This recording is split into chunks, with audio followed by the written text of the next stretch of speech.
Hello, everyone. How's it going today? My name is Micah. I am the marketer and also the community manager for AK Titan and the Score Machine. And this is Ali, our founder. So, Ali, you want to introduce yourself? Hey everybody, how's everybody doing? I'm Ali. I'm the founder of the Score Machine and also M2 FICO Forge, which is our major brands that help with credit repair and uh overall fundability. So that's pretty much it. Awesome. Well, we want to tap into that knowledge today. So, today we're going to talk about AI and credit cards. So, Ali, question number one. Question number one. What does your credit profile have to do with picking the best credit cards? Credit profile's got a lot to do with picking the best credit. Hold on. Make it. Say that question again. I'm like I got it in the No, head, you're but good. say You're it good. again. You're good. What does your credit profile have to do with picking the best credit cards? Well, okay. So the way that you pick the best credit cards based upon your profile is understanding what's on your profile. The profile has to be built correctly.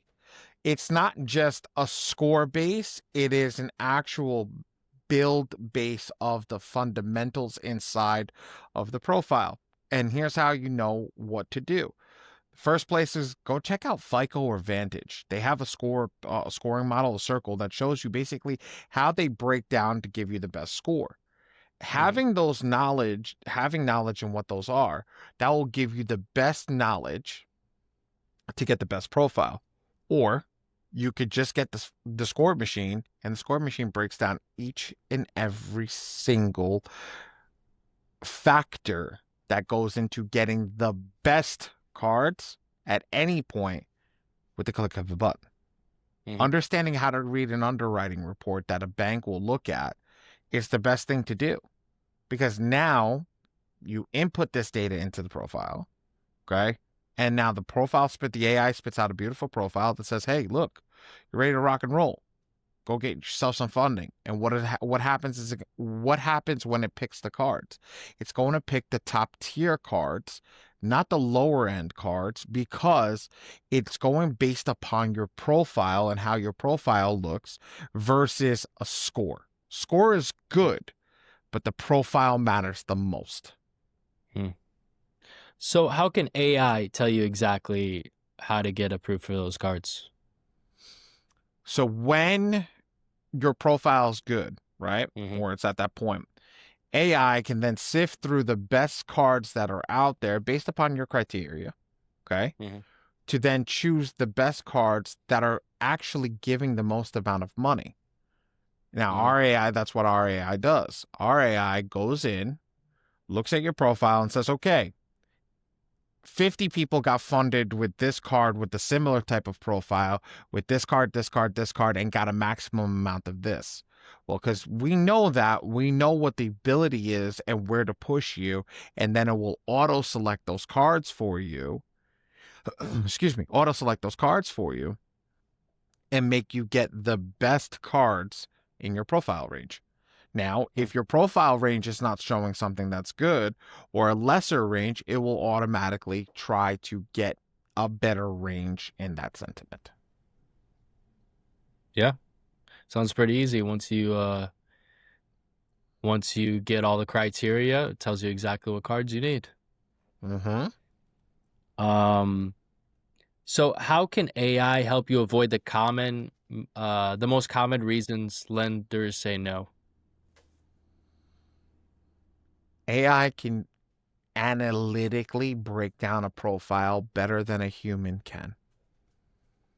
Every software has a form of AI or machine learning built into it.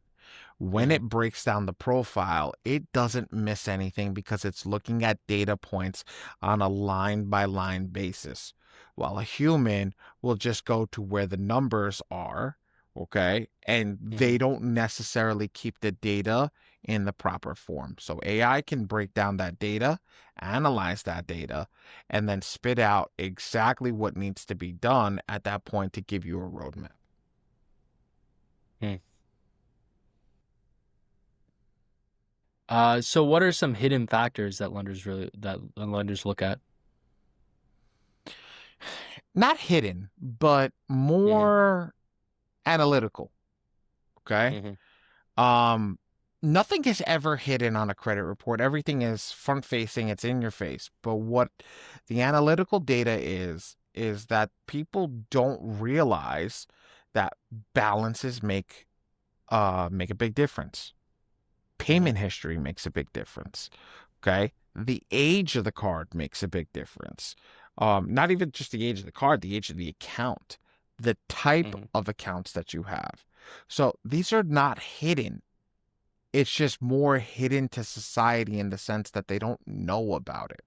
And because they don't know about it, they don't really focus on it. Mm-hmm. Yeah, so it's a question of not knowing. Yes. Yep. Um, how can AI discover the spots and the fine print you're missing in your credit profile? Say that again? How can AI spot the fine print you're missing in your credit profile? Analytically. Mm, Again, go back to what I said previously. Because it reads it line by line, it's not skipping over anything. You mm-hmm. can't hide anything in the line data. And when it Yeah. pulls out the line data, it's very different than the way that people pull out the other data when they're just looking for pieces. So if I'm reading line by line, it's like reading a book, right? Mm-hmm. Think people will read and they will never read a book and skip a chapter, right? Mm-hmm. While think of the AI reading the book, but think of a human watching a movie. They already know that the book is different than the movie because they had to shorten it.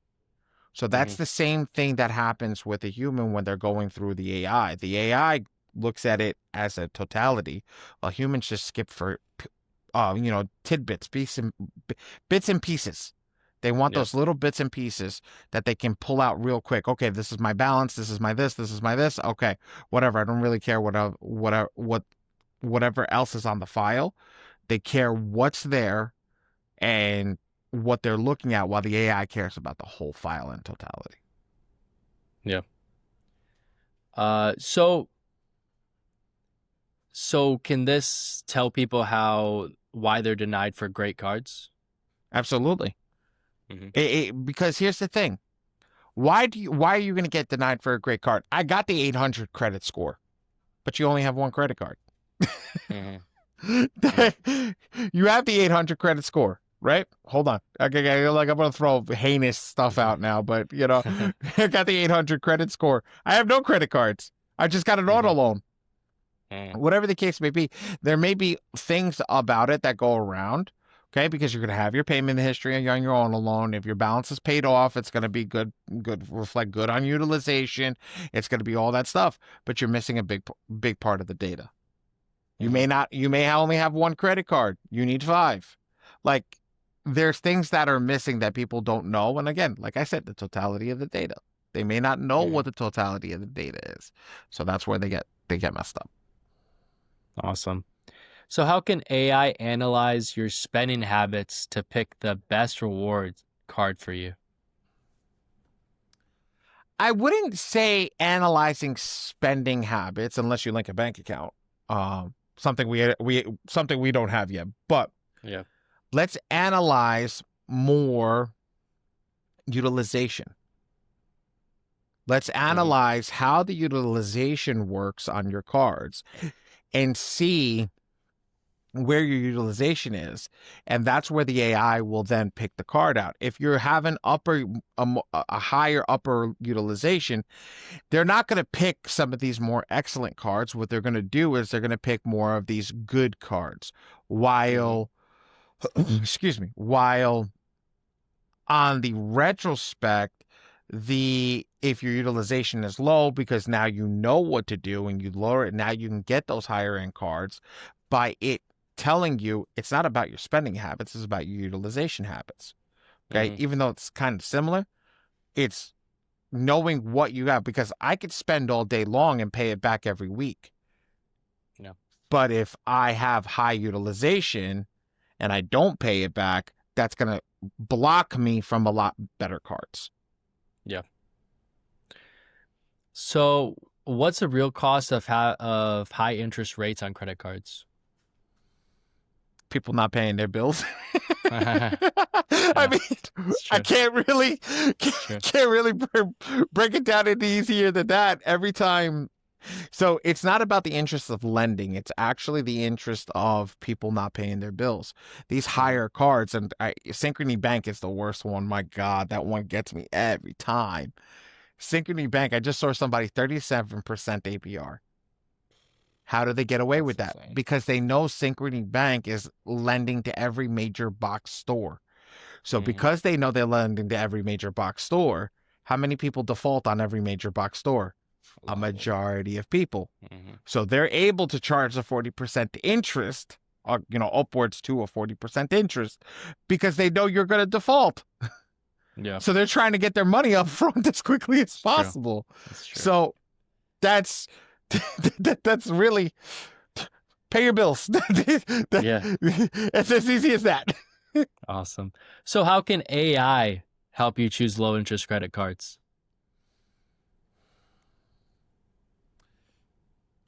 Again, the Mm-hmm. file.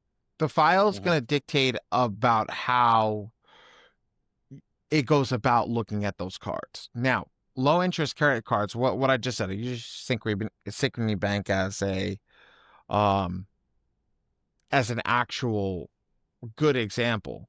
Well, let's not go into Synchrony Bank. Let's go to a Chase. Let's go to a Bank of America.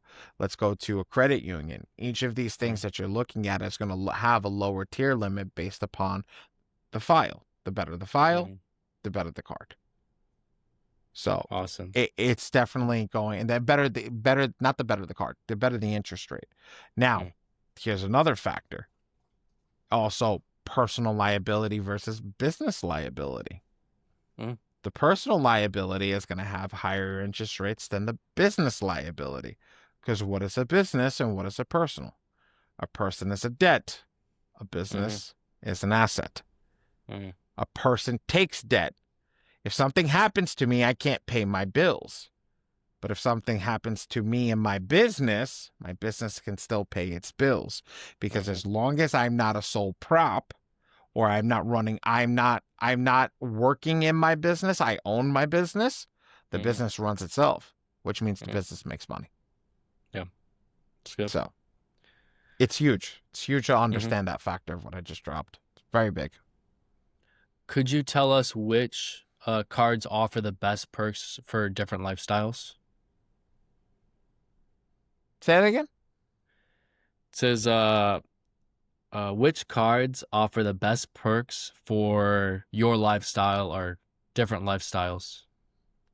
So perks to me, people think travel rewards cards. Well, if you travel, okay, that's great. But if you don't travel, what do you need a travel card for? Yeah. I mean, I don't travel. I don't have any travel rewards cards. I don't need travel rewards cards. I have nothing but cash back. Yep. Because I utilize the cash back to reinvest into businesses. So when I pay my business cards off, or I pay my personal cards off, I take that money and I roll it into other things. And the way that I could roll that into other things is I can make money. For example, took my business card. I'm glad to say this here. I took my business card. I had $3,000 in cash back. I took that $3,000 in cash. I put it in the market. The market went up. I made some money. I took the initial investment out, and now I'm playing with house money in the market. I didn't do anything special, but I utilized the system to beat it. Chase just had, I sent it to our partner, Dre, the other day. Chase has a whole thing. This is crazy that they had to restructure their Sapphire Rewards card because they were losing money.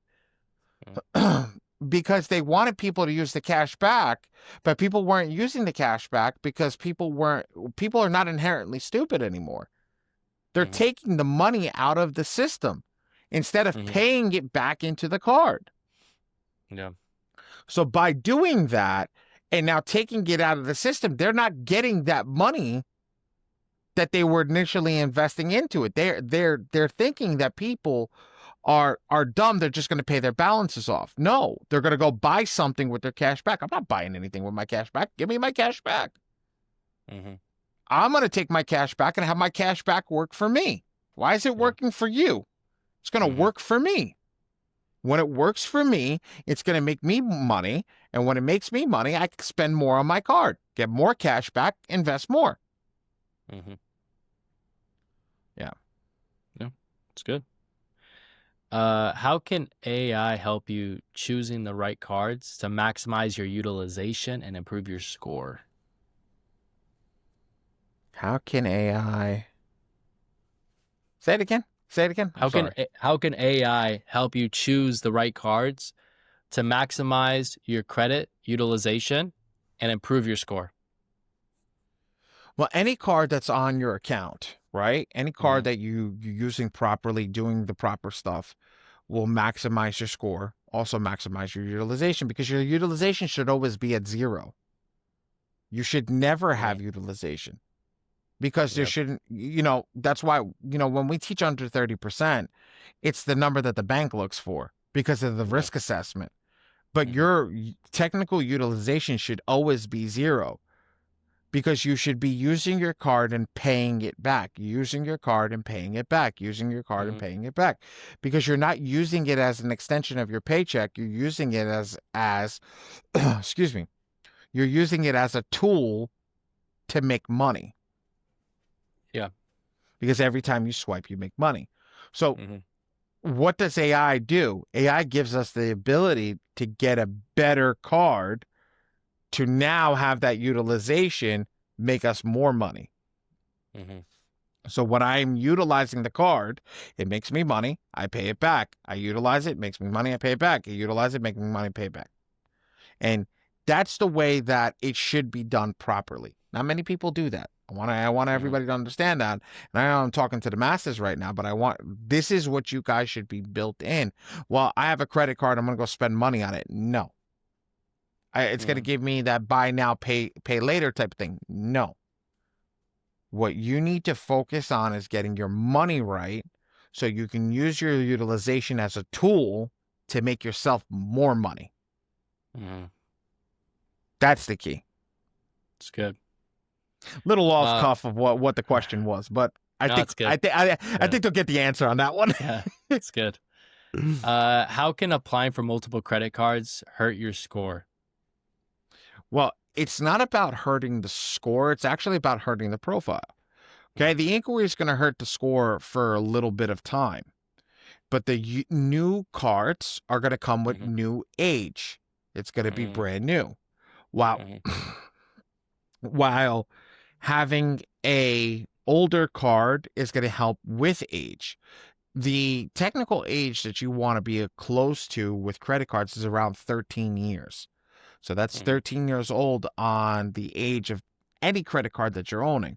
Now, it's going to take time to get to that point, but think about what I just said. If I go and apply for a new card, that's going to drop my utilization, not my utilization, my age. So think about this. Okay, let's go about this. I have a profile right now that's 13 years old, right? My average credit card age is 13 years old. Now I come shove 5 cards in that are brand spanking new. Okay? Not even a credit card stack. I opened up a bunch of store cards. Yep. I use my store cards to buy certain things because they're offering 0% APR. Not a bad plan. Okay? But again, we're using our cards to pay for things that never needed to be done with in the first place. Okay? So what happens? Now I just dropped my 13-year credit age, which is almost a perfect credit score, down by whatever the average is, could drop that down to 6 years, 6.5 years now. So now you just lessened your score, but you added credit. But now here's the thing. As those cards grow and the older cards grow, your age also increases exponentially. So getting those cards will increase exponentially, and picking the right cards with the AI will help get good cards for the future, because there's cards now that people are grandfathered in that they're no longer keeping because they know they're not making money on them. Case in point, Sapphire Reserve. Nice, nice. How can AI help you choose the best cards without overloading your profile? So this is a loaded question because everybody's different. Mm. Okay. Everybody's different. So I'm going to tackle the loaded profile. So some people thinking having over 10 credit cards is a risk, a major risk to the bank to be able to default. Mm-hmm. Here's the thing. I know some banks that, underwriters that I've talked to that they say that if they don't see, if you're making $1 million and you only have 2 credit cards, they actually don't want to fund you a massive amount of money because they're like, well, why are you not using us in the first place? You might be Mm-hmm. using us to defraud. Mm-hmm. While some banks may look at it as you have too much risk. So there's a sweet spot. I say about 15, 20 cards is about the max you should have. Okay. Because you can always increase your credit. You can always request an credit limit increase if you want to go without getting a new card. But how does AI, if say you don't have that, say you're not anywhere near your threshold, say you only have 5 cards, you want to increase that amount as quickly as possible. You want to increase it to 10, 15, 10, 12, 15, something, anywhere in that anywhere in that place. And to do that, the AI is going to help you pick the best cards up to 9. I think I have it set in software. I think it's 9 that I have it set in the software. That'll do Mm-hmm. 9 best cards immediately. That'll give you the best opportunity to get the most bang for your buck. Perfect. What's the fastest way to improve your credit, and how can AI identify the right cards to boost your score while earning rewards? So you have some of these lower tier cards. Now, I'm going to say Mm. this. We don't have them in the software. I don't have the lower tier cards in the software because it's not, it's not an all shucks moment type of thing. It's Yeah. when somebody comes into our software to utilize this software, they're not coming in for a couple $100. You don't Mhm. want to spend and put so much time in to get, $200 from Credit One Bank or $300 from Mission Bank or whatever. You don't need that. So Mhm. your point in time for what you're looking for is to actually use the AI to get the best card at whatever point of your profile that you're in so that you can get a high limit to actually build yourself up properly. So at the end of the day, like I said, you know, you want to have the best card with the best amount possible. And trust me, it grows over time. The sentiment grows over time. Mhm. Awesome. Uh, how can AI help you avoid adding more damage while choosing the right card? As in, if someone has too many inquiries. Well, cool part about the software is it's already going to look at the inquiries and pick the best banks with the pick the best banks that don't pull from your heavy inquiry files. So for example, say Mm. your Equifax is extremely heavy. Well, it's not going to give you a bank that pulls on Equifax. It's only going to give you Mhm. the banks that pull in Experian and TransUnion. So that'll help a lot, but it might reduce the amount of exposure and the amount of banks that you'll be able to apply to because you only have two clean bureaus instead of 3. Mm.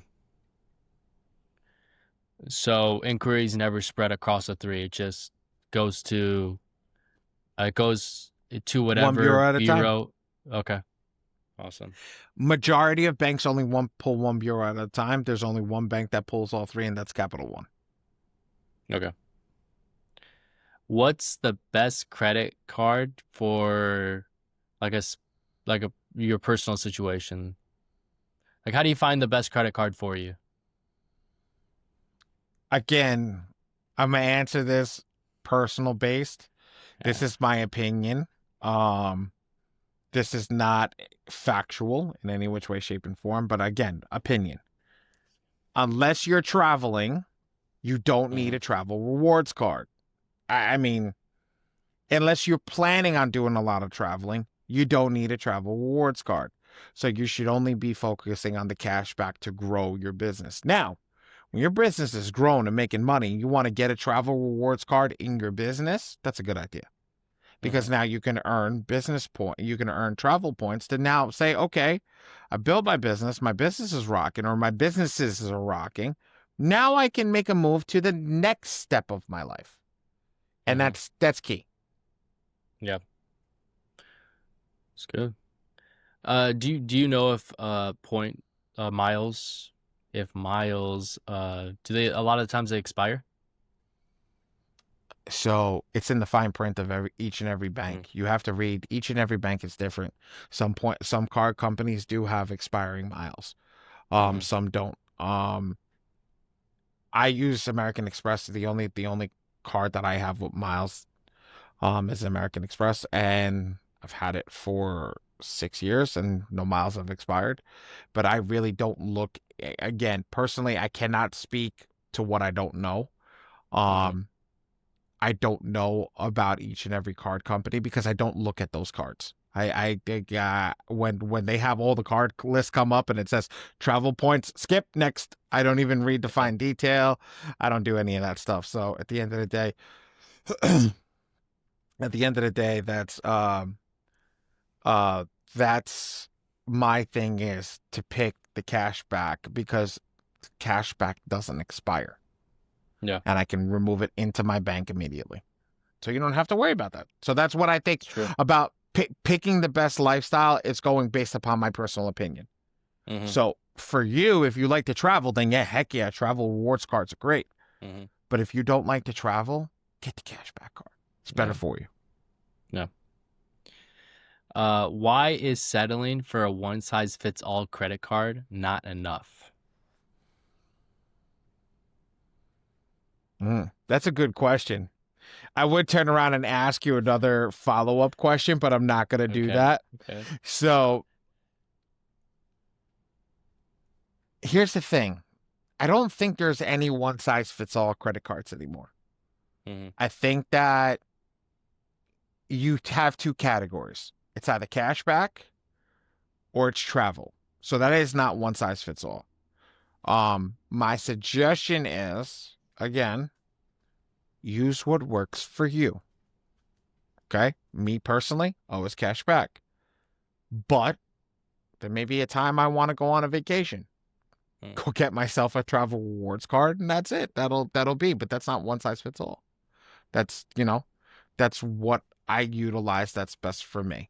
That's Mm-hmm. it's got to work with what's best for you. And that's what you need to do. Awesome. How can you get the best rewards without hurting your credit? So there are some companies that do pre-approvals, okay? Mm-hmm. And they'll look at the cards, they'll see what the amount is, et cetera, et cetera, et cetera, and they won't do a hard pull unless you accept the card. So if you don't accept their terms, you don't have to deal with it. But if you accept their terms, then you can get an inquiry and that will hurt your credit a little bit.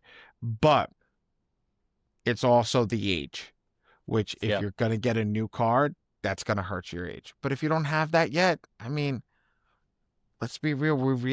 If we're trying to get the money, we're not really worried about that.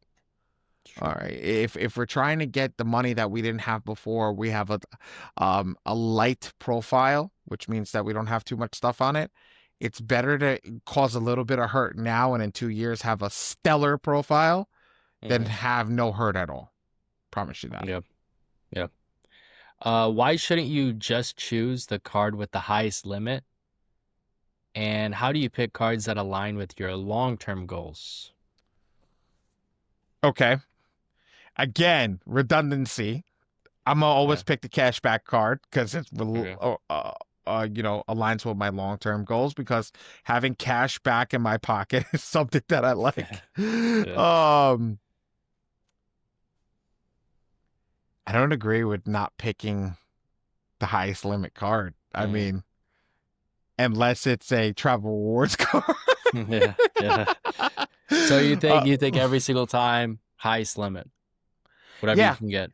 Okay. whatever you get. Because there's always going to be use for it. And if you don't use it, you're going to lose it anyway. So might as well go for the top instead of have to beg them every 6 months to give me more money. I can just be where I need to be. Mm-hmm. It's good. Mhm. Uh, let's say you're one card away from a major financial setback. How can AI help you avoid the wrong cards that will cost you big? Good question. I would have to.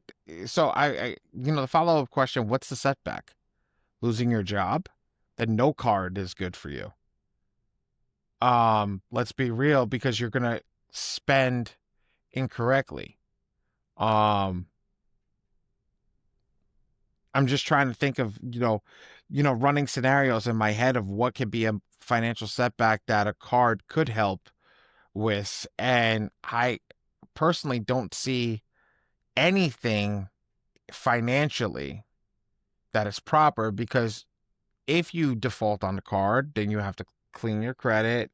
You have to do all that stuff, which that's not really something you want to do. Like I tell everybody, I would rather you rob a bank and sit in jail for 7 years and pay off your damn cards than yeah, pay off your cards than default on a credit card, because you can build that age while you're sitting in jail. So that's not financial advice, ladies and gentlemen, but I'm just saying. Um, the joke and the sentiment of it is the truth, though. But talking to you truthfully, AI is going to help by picking the best card based upon your profile, but your financial setback is always going to dictate everything. And for me, um,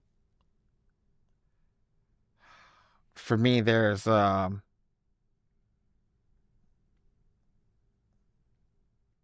is a lot, man. It's a lot. Like I have to, I, it's a lot that goes into that. There's too many variables, too many variables in there that could really mess it up. AI is going to pick the best card for you, but the financial setback is hard. It's a hard thing. So, um,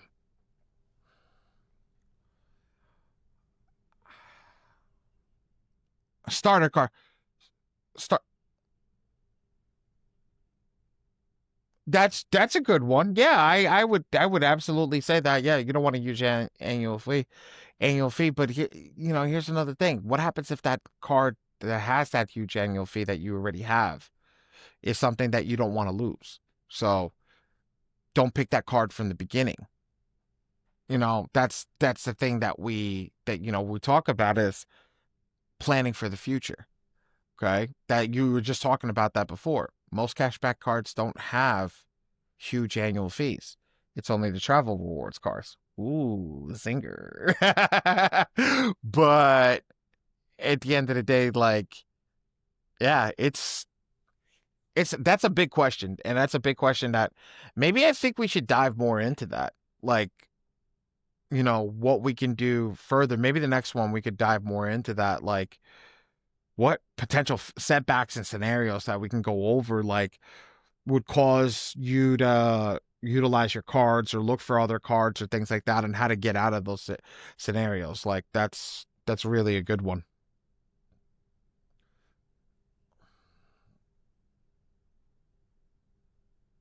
I mean, boom, once you hit the credit report, put thing in the scoring machine, there's your big, legitimately right there. 30 seconds. That'll open up the golden door.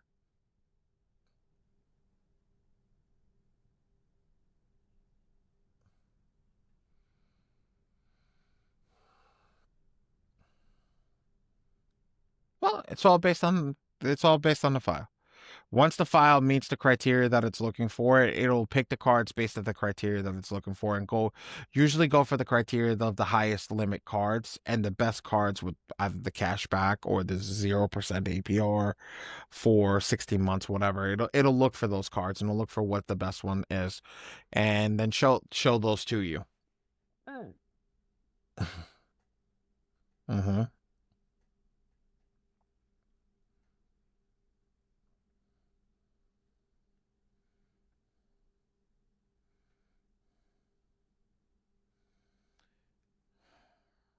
I don't want to sound redundant, but I'm going to sound redundant.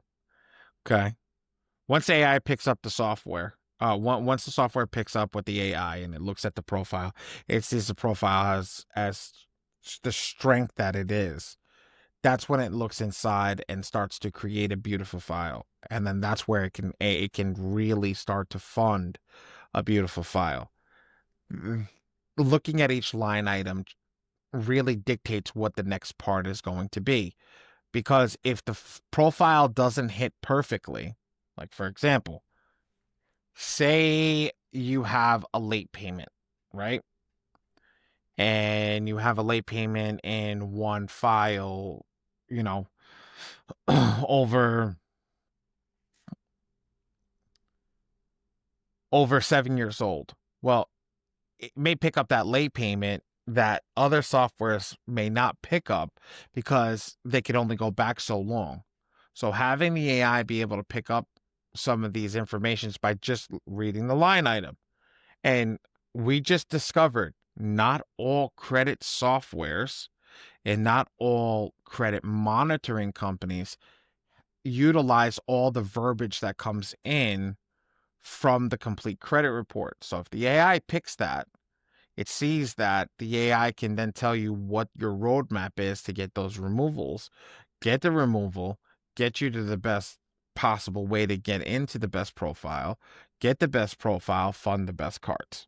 That's literally the best way that AI can set you apart from everybody else.